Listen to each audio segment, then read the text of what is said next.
இஸ்ரவேல் ஜனங்கள் கர்த்தருக்கு விரோதமான பொல்லாப்பான காரியங்களை செய்தபடினாலே மீதியானியருடைய கைகளில் 7 வருடம் என்ன பண்ணுவார்? ஆண்டவர் ஒப்பு கொடுத்துருவார்.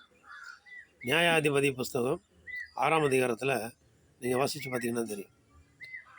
அப்போது அவங்க இஸ்ரவேல் புத்திரர்கள் விதைச்சிருக்கிற கோதுமை, ஆடு, மாடு, கழுதைகள், ஒட்டகங்கள் எல்லாவற்றையும் என்ன பண்ணுவாங்க? மீதியானியர்கள் வெட்டி கிளிகளைப் போல வருவார்களாம்.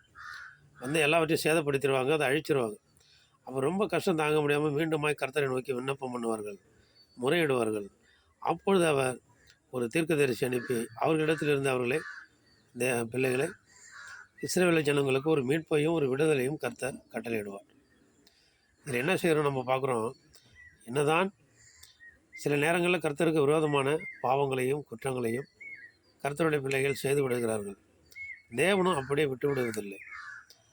நாமும் அப்படியே இருந்து விடாமல் கர்த்தரை நோக்கி மீண்டுமாய் முறையிட்டு கர்த்தரை நோக்கி கூப்பிடுகிற பொழுது, அவரை அழைக்கிற போது, எங்களுக்கு விடுதலையை தர வேண்டும் என்று நம்ம கெஞ்சுகிற பொழுது, மன்றாடுகிற பொழுது, உபவாசம் இருந்து கண்ணீரோடு அவரை நோக்கி நாங்கள் பார்க்கிற பொழுது, கட்டாயம் நமக்கு விடுதலையை தந்து மீண்டுமாய் நம்ம கரத்தை பிடித்து எழுப்பி நிமிர்ந்து நிற்க செய்து நம்மை மகிழ்ச்சியோடும் சமாதானத்தோடும் சந்தோஷத்தோடும் நடத்தவர் வல்லமை உள்ள தேவனாய் இருக்கிறார்.